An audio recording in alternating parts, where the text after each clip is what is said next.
Bismillahirrahmanirrahim. Assalamualaikum warahmatullahi wabarakatuh. Alhamdulillah hamdan katsiran thayyiban mubarakan fi kama yuhibbunallahu wa yardah. Asyhadu an la ilaha illallah wahdahu la syarikalah wa asyhadu anna Muhammadan abduhu wa rasuluh. Amma ba'du. Baik adik-adik, siswa dan siswi kelas 1, bagaimana kabarnya pada pagi hari ini? Semoga kalian semuanya dalam keadaan sehat walafiat dan juga dalam lindungan Allah Subhanahu wa taala. Sehingga pada hari ini, hari Jumat, ya kalian bisa mengikuti pelajaran akidah akhlak. Hari ini kita akan melanjutkan pelajaran akidahnya. Silahkan dipersiapkan buku akidahnya dan juga alat tulisnya. Dan tak lupa kalian juga jangan lupa berdoa ketika ingin belajar agar dimudahkan oleh Allah di dalam menuntut ilmu. Kita akan masuk ke pelajaran yang ke-7. Materi kita yaitu iman kepada Allah atau beriman kepada Allah. Setelah pada pertemuan sebelumnya kita belajar tentang rukun iman. Ada yang masih ingat rukun iman ada berapa? Rukun iman ada 6. Yang pertama yaitu apa? Beriman kepada Allah. Kedua, beriman kepada para malaikat. Ketiga, beriman kepada kitab-kitab Allah. Keempat, beriman kepada para rasul. Kelima, beriman kepada hari kiamat.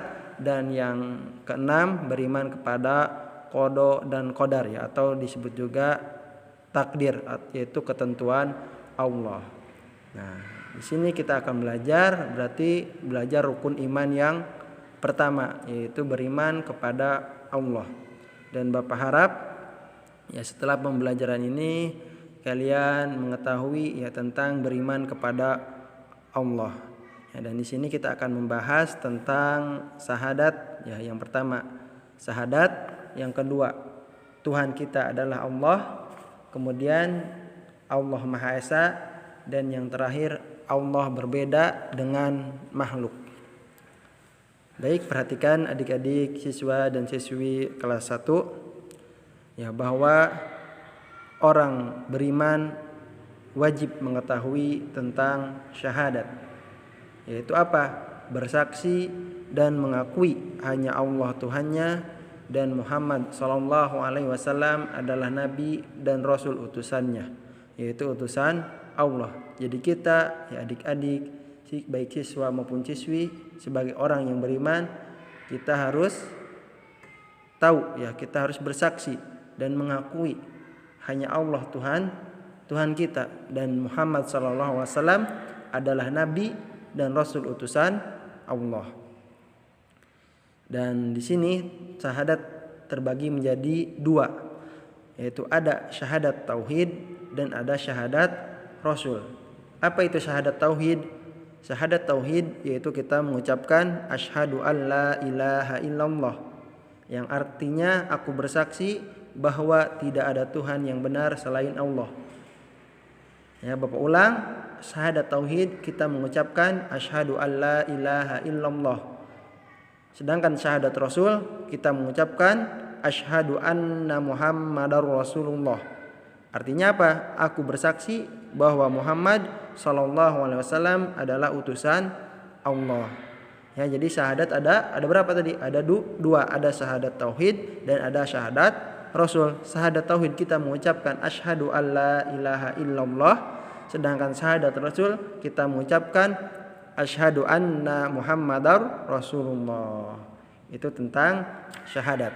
Kemudian yang selanjutnya ya adik-adik siswa dan siswi kelas 1 yang Bapak cintai karena Allah, kita akan mengetahui bahwa Tuhan kita adalah Allah. Nah, sebelum itu Bapak tanya, apakah Tuhan itu? Ada yang tahu? Tuhan artinya sesuatu yang disembah. Ya, Bapak ulang, Tuhan artinya sesuatu yang disembah, selalu ditaati dan lebih dipentingkan. Tuhan disebut juga Rob atau ilah, ya. Bapak ulang, Tuhan disebut juga Rob atau ilah. Dan Tuhannya orang yang beriman ialah siapa? Allah Subhanahu wa taala. Ya, adik-adik kelas 1, Tuhan orang beriman siapa? Yaitu Allah Subhanahu wa taala. Dan kita semua hanya menyembah kepada Allah, karena hanya Allah lah Tuhan yang benar. Tidak ada Tuhan selain Allah. Maka kita sebagai orang beriman hanya beribadah kepada Allah, dan tidak boleh kita menyembah kepada selain Allah.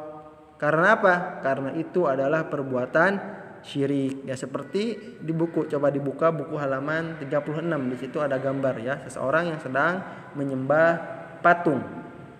Ya, maka kita tidak boleh menyembah kepada patung, pohon ataupun yang lainnya. Karena apa? Karena itu perbuatan syirik. Maka kita hanya menyembah kepada Allah.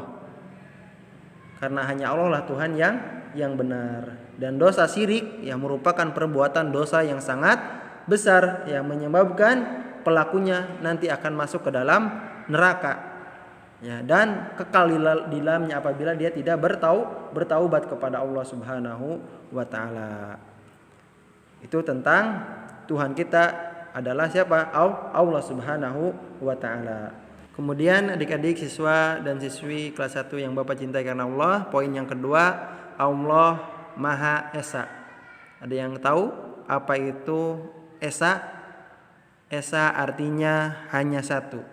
Jadi Allah tidak mempunyai teman, Allah juga tidak mempunyai anak, bapak ataupun ibu, tidak seperti ciptaannya, tidak seperti ciptaan Allah. Ya, kita manusia mempunyai ayah, mempunyai ibu, mempunyai kakak, mempunyai teman, tetapi Allah hanya satu, tidak mempunyai siapa? Tidak mempunyai anak, tidak mempunyai teman, dan tidak mempunyai ayah maupun ibu.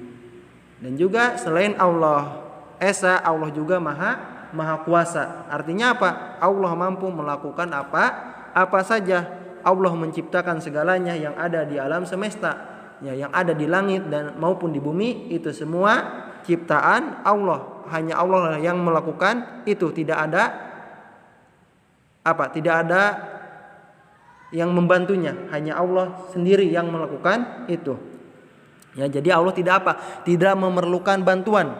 Ya, jika Allah menginginkan sesuatu, dia hanya berfirman, jadilah, maka keinginannya pasti terlaksana. Keinginannya pasti terjadi. Ya, jadi Allah hanya berfirman, jadilah, maka keinginannya pasti terjadi. Jadi Allah tidak perlu memerlukan bantuan siapapun. Allah lah yang menciptakan sendiri, ya, yang ada di langit maupun di bumi. Jadi Allah itu Maha Esa dan Maha Kuasa, yaitu. Kemudian poin yang terakhir yaitu Allah berbeda dengan makhluk. Ya, perhatikan, Allah berbeda dengan makhluk, berarti Allah berbeda dengan ciptaannya. Ya, Allah tidak seperti manusia, juga tidak seperti malaikat. Manusia makan dan minum, manusia tidur dan sering lupa. Ya, jadi Allah sangat berbeda dengan makhluk, dengan ciptaannya. Ya, Allah tidak seperti manusia, juga tidak seperti malaikat. Ya, manusia makan dan minum, manusia tidur dan sering lupa. Sedangkan Allah tidak pernah makan dan minum, dan juga Allah tidak pernah tidur atau lupa. Ya, Allah berbeda dengan ciptaannya karena Dia pencipta semuanya, pencipta alam semesta, pencipta yang semuanya ada di langit maupun di bumi. Coba adik-adik perhatikan kandungan surat Al-Ikhlas berikut ini. Ya, bisa dilihat di buku halaman 37. Qul huwallahu ahad. Ya, katakanlah dialah Allah yang Maha Esa. Ya, kita ketahui bahwa Allah Maha Esa, ya, yang artinya Allah hanya satu. Ya, kemudian Allahus Samad. Allah tempat meminta segala sesuatu. Ya, jika kita memerlukan sesuatu, mintalah kepada Allah, karena Allah yang telah menciptakan kita. Lam yalid wa lam yulad. Ya, Allah tidak beranak dan tidak diperanakan. seperti apa? Seperti ciptaannya, yaitu manusia, hewan, ya. Kemudian walam yakul lahu kufuwan ahad, dan tidak ada sesuatu pun yang setara dengan dia, yaitu Allah. Itulah isi kandungan surat Al-Ikhlas, ya, menceritakan atau menjelaskan tentang keesaan Allah, bahwa Allah berbeda dengan makhluknya, dengan ciptaannya. Mungkin itu saja yang bisa Bapak sampaikan untuk pembelajaran kali ini. Semoga bermanfaat dan menambah ilmu kalian. Dan untuk pertemuan kali ini insya Allah tidak ada tugas, ya nak. Kalian cukup pahami, dengarkan baik-baik video pembelajarannya. Dan Bapak akhiri dengan doa kafaratul majlis. Subhanaka Allahumma wa bihamdika asyhadu an la ilaha illa anta astaghfiruka wa atubu ilaik. Wassalamualaikum warahmatullahi wabarakatuh.